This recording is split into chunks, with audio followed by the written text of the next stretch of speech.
is the tutorial for Minuet No. 1 by Bach for viola. The first thing to notice is that this minuet is in 3/4 time. 1, 2, 3, 1, 2, 3, 1, 2, 3 beats in a measure. The second thing to notice is that there are no sharps in this piece. If you'll remember, that means that you need a low second on the A and a low second on the F.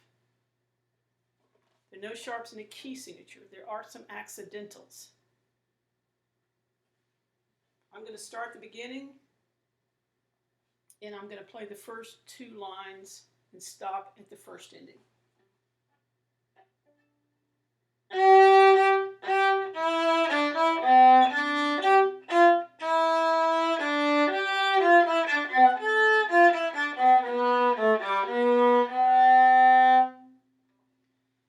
So you have down and then 2 up bows, up, up.